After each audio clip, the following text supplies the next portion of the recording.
For a card unavailable to most people, and one that for those of us that can get it via product change, there's no welcome offer, it's pretty impressive that the Ritz Carlton card continues to make headlines. And even since my initial recording a few days ago, a lot of additional news has come out from credible sources stating that the Ritz Carlton card and the annual fee for now will remain at $450 and the current benefits will remain intact. Now, this doesn't mean that Chase won't touch this card. We know at some point it'll be completely discontinued or a refresh will occur, even though a refresh really wouldn't make sense for a card you can't directly apply for. So in this video, I'll talk about these swirling rumors, a few items on my wish list, and if some of these things come to fruition, how would the Ritz stack up to the Bonvoy Brilliant? So let's get to it. The Ritz Carlton card from Chase is one of the hidden gems in the credit card space. Some may even call it a unicorn, since it's nearly impossible to get 3 to 4 times the return for any credit card annual fee. And if you've watched any of my videos, you know I talk a lot about this card,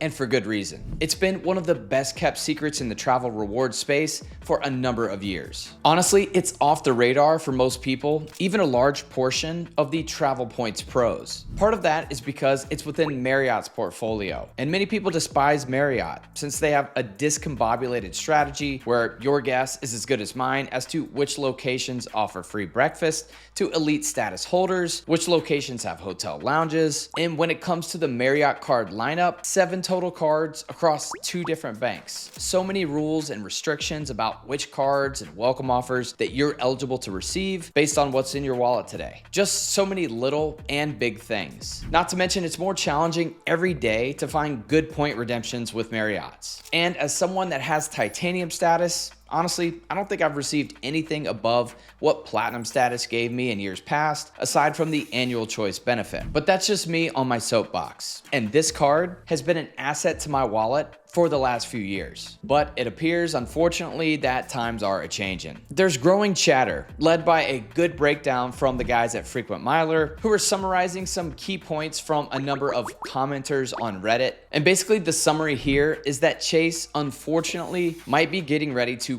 Bonvoy the Ritz Carlton card. Now, to translate for those that aren't following, when a card or a program is Bonvoyed, it's being devalued in one or multiple ways. Think Southwest Airlines Bonvoying their entire program with some of the recent abrupt changes that they've made here in 2025, or what Chase has done with the Sapphire Reserve here recently. So it sounds like changes could be coming and not the good kind. So let's break it down. This card has flown under the radar for years. You can't even directly apply for it anymore. You have to product change from a lower tier Chase Marriott card like the Bonvoy Boundless. And that's exactly the path that I took. You have to hold the Boundless for at least 12 months, have at least $10,000 in a credit limit, call Chase to product change, and away you go. And once you get it, it delivers. For a $450 annual fee, you get some legit benefits, starting with Visa Infinite protections, just like those on the Chase Sapphire Reserve. But that's just the beginning. Here's what else is jam-packed into this card. A TSA pre-check or global entry credit, a priority pass membership that includes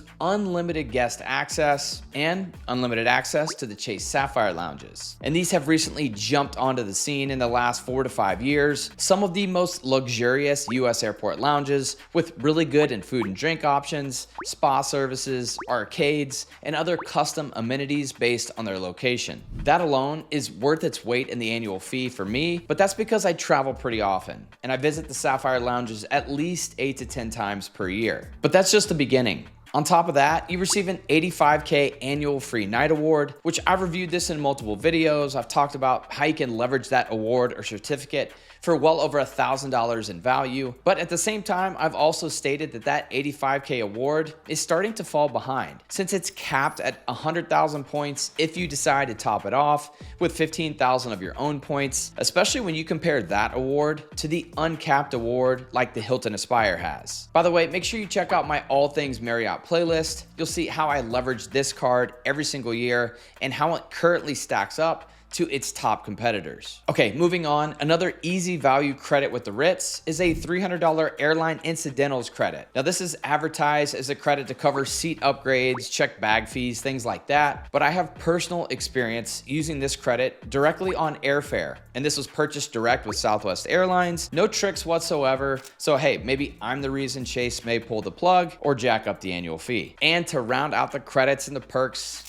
15 elite qualifying nights to jumpstart the status qualification, in which you would need 25 nights for gold status, 50 nights for platinum, and so on. And you also do receive an underwhelming mid-tier gold elite status, but you can earn platinum by staying another 35 nights, which can be paid stays, points redemptions, free night awards, and usually once or twice per year, Marriott will have a 2-for-1 promo, or you can spend $75K on the card and receive platinum status, but I'd highly advise against this, since odds are if you're spending $75,000 on this card, at least a third of that would be on Marriott paid stays, which should get you to Ambassador Elite, so this $75K perk would essentially be pointless. And maybe I'd gripe a bit more about all this and the lousy gold status, but I have lifetime platinum status since I've stayed over 1,000 nights in Marriott's. Okay, and I can't forget the club level upgrades, but those are only for paid stays at Ritz Carlton properties, and the only time I'm paying for Marriott stays is when I'm traveling for work, so these have basically been collecting dust every year in my account. Now, I preface this by saying that I called into Chase on July 7th. I used the number on the back of my Ritz Carlton card,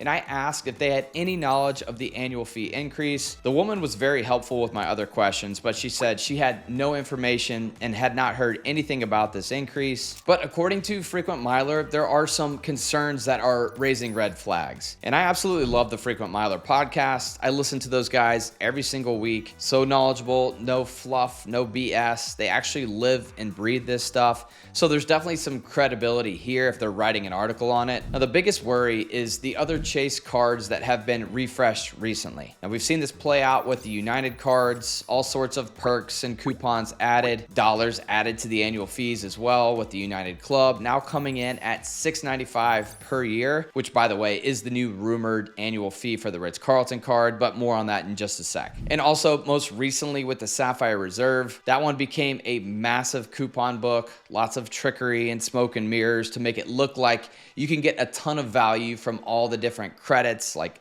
a hotel credit, travel credit, dining, StubHub, Apple TV, Apple Music. And I'm not saying there's not value there, but it's much harder for the average consumer that travels, let's say, 5 to 10 times per year. Now, what I personally hope that they would do is keep a lot of these cards that have airport lounge access relatively the same in terms of the credits and the benefits, but that they would try to monetize the lounge access portion, charge $250 or more for the lounge access, but clearly there's other ways for the banks to make money, so what do I know? So now that the dust has settled on the Sapphire Reserve changes, the spotlight seems to have shifted, and there's speculation that Chase and Marriott may be looking to devalue the Ritz card, or in other words, find ways to make it harder to use by raising the annual fee and tacking on one or multiple credits. Now, right now, the rumors are an annual fee of $695, which is up $245 from that current $450 annual fee, and the addition of a $200 Renowned Resorts credit. Now, Chase recently added this same credit to the United Club, both the personal and the business cards, and the United Quest. And it's basically a luxury hotel booking website where properties give free daily breakfast for two, $100 property credit, and some other BS. But why would Chase put this on a Marriott branded hotel card? Could they possibly and hopefully make this a Marriott specific hotel credit? And could they possibly raise the status granted to platinum, or have some other perk to fast track status